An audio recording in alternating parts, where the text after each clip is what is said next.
Salut à tous, c'est Ultra Spitfire et aujourd'hui je voulais vous présenter mes teams pour battre les salles 1 et 2 de l'étage 12 des Abysses. Alors c'est des teams entièrement free-to-play, leur utilisation dépend beaucoup du skill du joueur en partie, mais donc je vais vous présenter les principes derrière ces teams et comment je les utilise. Mais d'abord, on va essayer directement de faire les 3 étoiles pour les salles 1 et 2. Je ne vous promets rien, mais je vais essayer. Et après, on va passer directement aux explications. Mais rapidement, ici, on a donc Anemo Traveler, Ember, Sucrose et Noël. Noël est là pour le shield et pour le healing. Ember est là pour l'application pyro. Et les deux Anemos sont là pour faire un maximum de dégâts avec dispersion et l'absorption pyro d'Ember. De l'autre côté, on aura donc Fischl, Xianing, Razor et Barbara. J'ai fait un focus sur cette team avec Chichi à la place de Barbara. Si vous voulez aller la voir, je mettrai le lien. Et d'ailleurs, tant que j'y suis, la salle 3 des Abysses n'est pas dans cette vidéo car j'ai fait une vidéo à part, car cette salle est complètement différente des deux premières. Les skills nécessaires pour la battre ne sont pas du tout les mêmes. Et donc c'est parti, on va essayer de battre ces deux salles en 3 étoiles en live. Et c'est parti.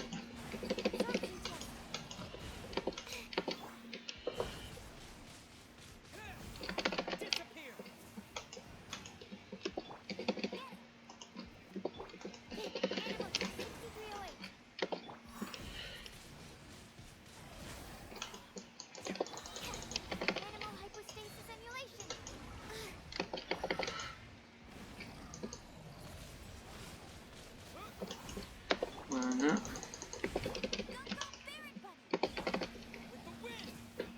Et c'est donc parti pour le heal.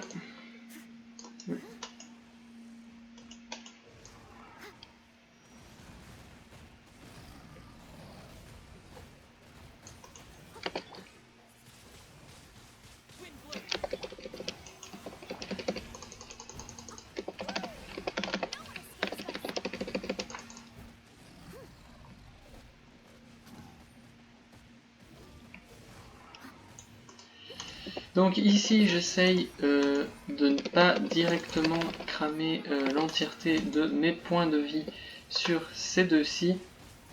C'est pour ça que je heal beaucoup. Bon, on va recommencer.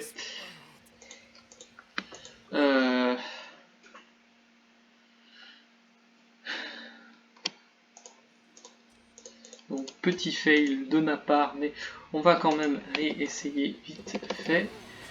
Hop là.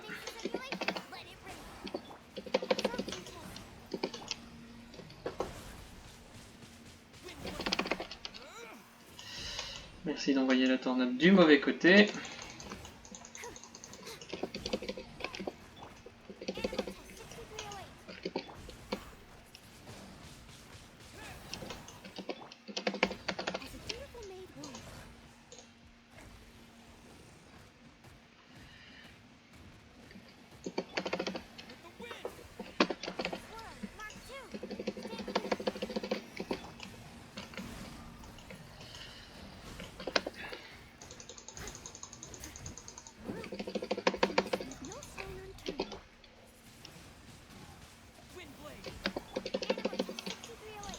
Donc on n'y voit pas grand chose, mais donc l'idée est surtout de montrer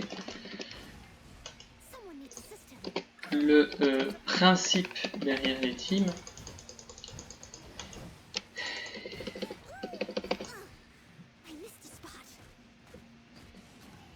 Même si ce n'est pas facile vu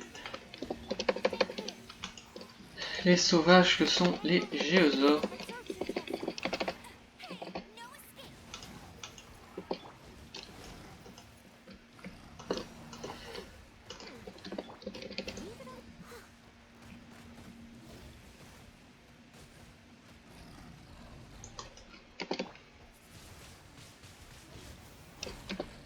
Et donc voici pour la première partie.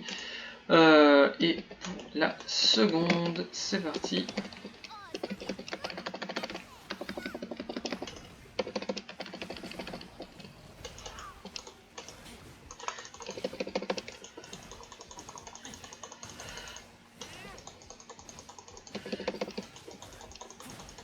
Voilà.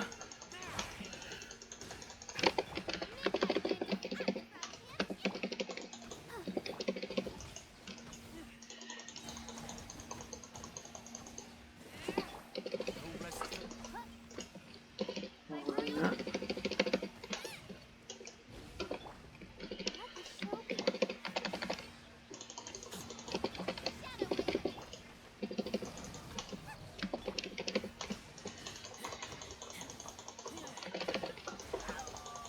Voilà.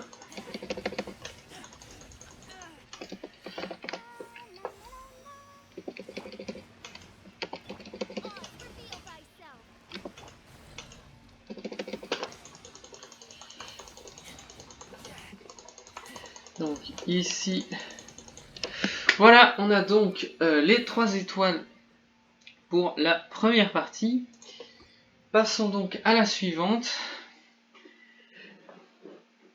L'important ici, ça va vraiment être de permastun l'électroluciole, enfin la cryoluciole, pardon. Mais donc au début, le plus important va être au contraire de pack les ennemis. Alors mon Ember est juste C1, donc ne vous entendez pas à des Barn Bunny qui explosent, ce ne sera pas le cas.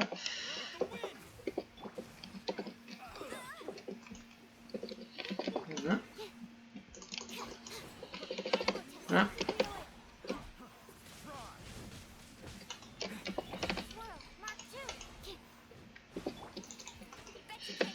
Voilà.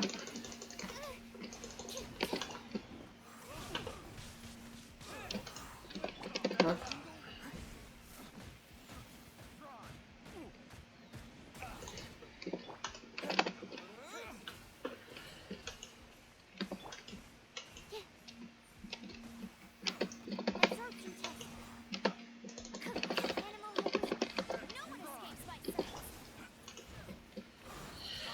Et voilà.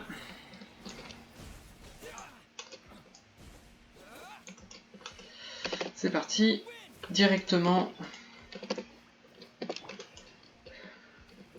le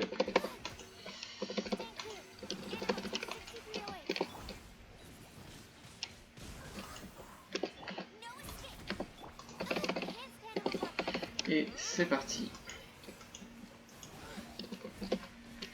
Maximum de dégâts dès que possible contre l'électroluciole.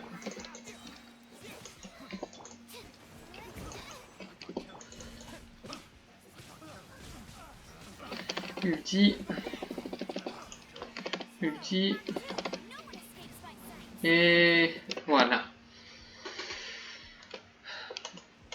Pour la seconde partie, c'est extrêmement compliqué sans Chi-Chi et surtout sans beaucoup de chance au niveau des déplacements des jeunes géosaures, car ils ont tendance à faire n'importe quoi. Voilà, donc ici, il est passé en phase Sonic.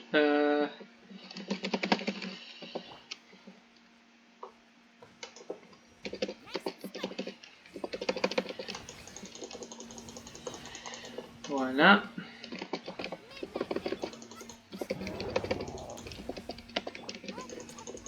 Voilà. Et maintenant...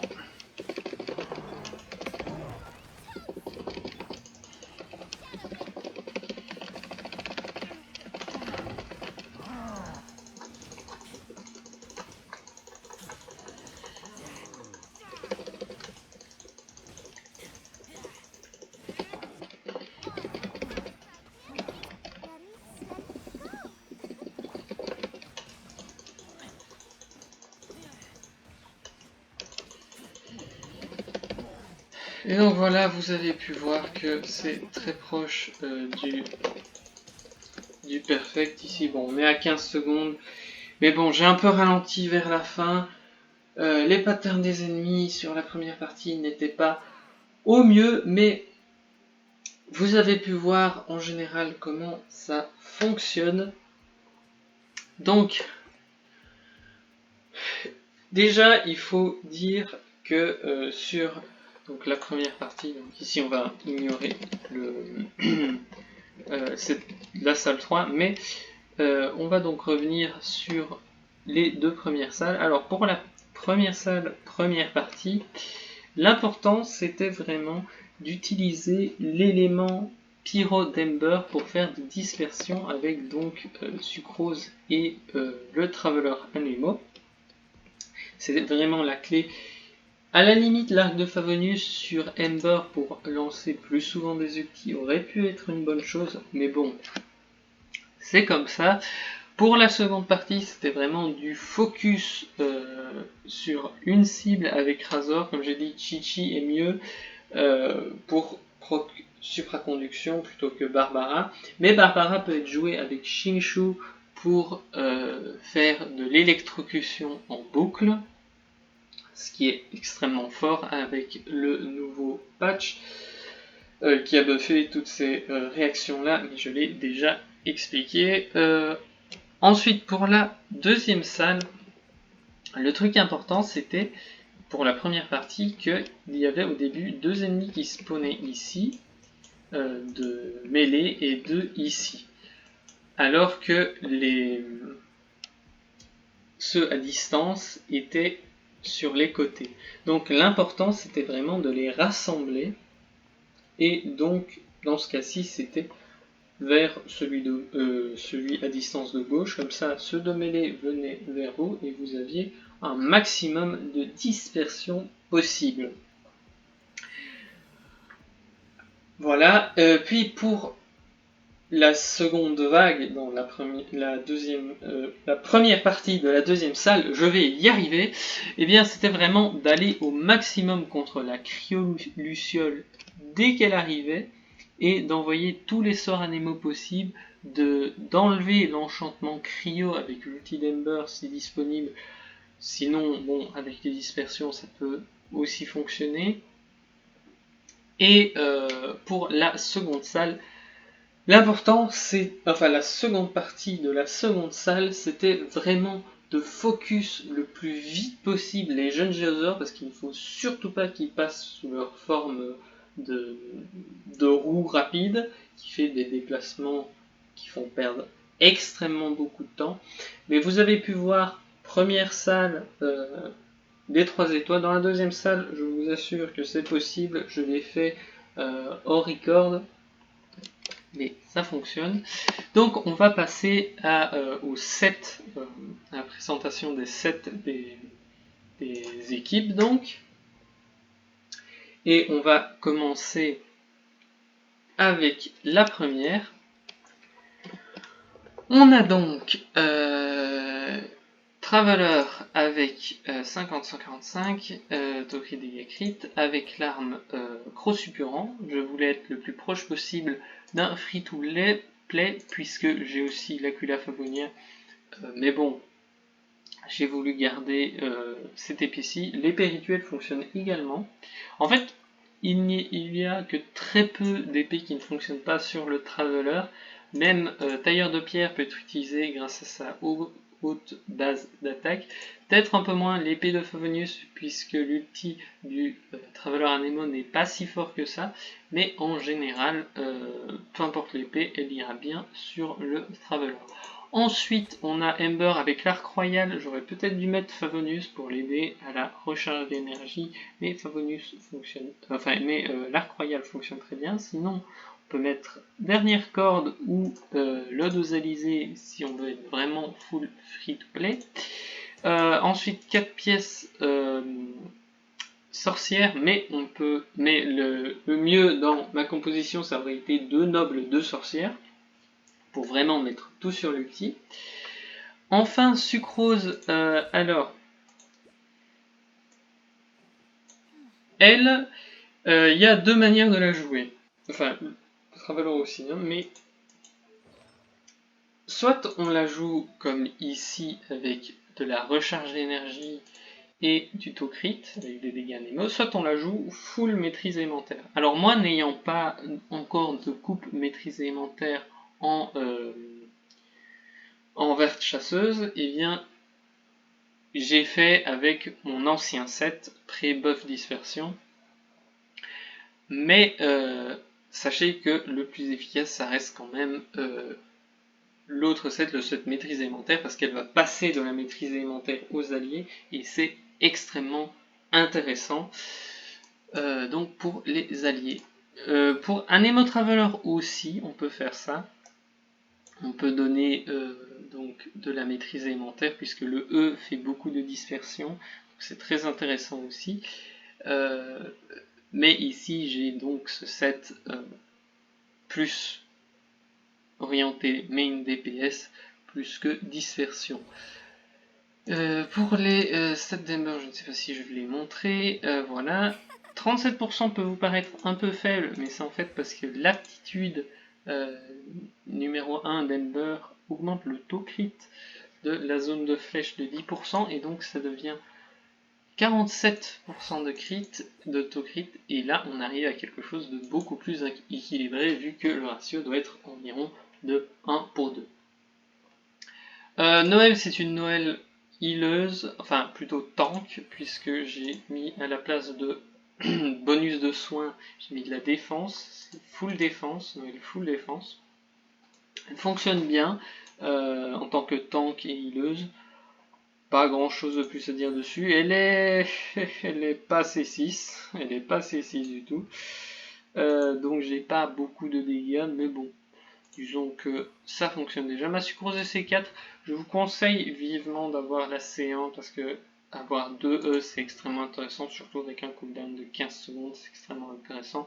Celui-ci, la C2 aussi, très intéressant, prolonger le temps de l'ulti de 2 secondes. Ça donne un coup en plus et ça augmente de environ 30% les dégâts de l'ulti. Ensuite, ces deux-ci sont moins importants si vous, les constellations sont moins importantes si vous jouez maîtrise élémentaire, mais pour mon set, le set, disons, Tocrit, recharge d'énergie, ces deux-ci sont très importantes.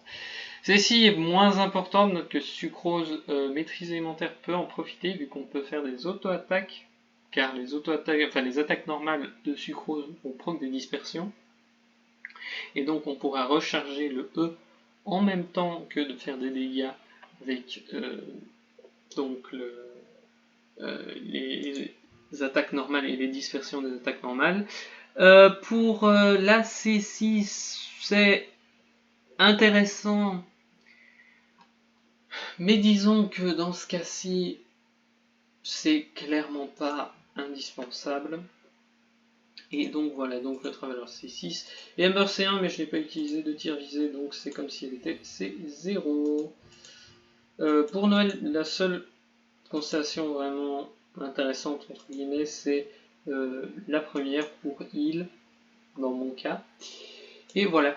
Pour la seconde équipe, j'ai fait une vidéo à part, donc comme je l'ai expliqué, mais en gros, le principe c'est de faire un maximum de surcharge avec Xiangling, avec toujours de l'électro appliqué grâce à Razor et Fischl, parce que l'ennemi doit toujours avoir électro appliqué pour que Xiangling fasse un maximum de dégâts, puisque les pas max maîtrise élémentaire, mais avec beaucoup de maîtrise élémentaire.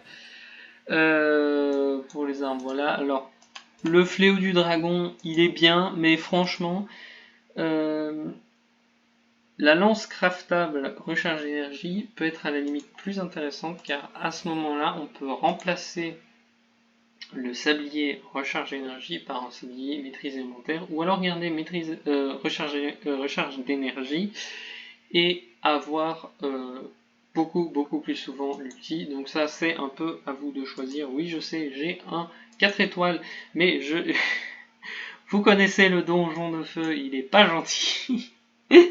Enfin ça. Donc ma Fischl, je lui ai mis l'arc rouillé, mais le dosalisé fonctionne puisque Donc Oz est une compétence qui va figer les stats de Fige au moment où elle la lance, et donc le 32% en attaque sera pris en compte. Ce n'est clairement pas la meilleure arme, la meilleure c'est Dernière Corne, mais je n'ai pas eu le temps de la level up. Sinon l'arc de Favonius peut aussi fonctionner, et l'arc royal aussi, mais bon. L'arc rituel aussi fonctionne, même si c'est clairement pas le mieux pour Fischl. Et voilà, donc on peut passer à Razor. Peut-être vous montrer les sets de ma Fischl. Voilà. Et pour mon Razor, donc c'est un 4 pièces gladiateur. Et il faut que je termine de monter cet artefact-ci que j'ai récemment remplacé. Parce que j'en avais marre des PV flat.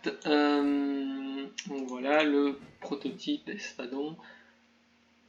Enfin, craftable, donc tout le monde peut l'avoir. Et enfin, Barbara, donc je ne lui ai pas mis, cette petite erreur de ma part, je ne lui ai pas mis l'histoire des chasseurs de dragons qui est meilleure. Mais bon, voilà, ça fonctionne aussi. Celle-ci, la malice fonctionne aussi. Et je pense que ce sera tout. Ah non, les artefacts. Alors, ma Barbara est une 4 pièces rituel royal pour redonner de la vie et de l'attaque d'un seul coup avec son déchaînement élémentaire.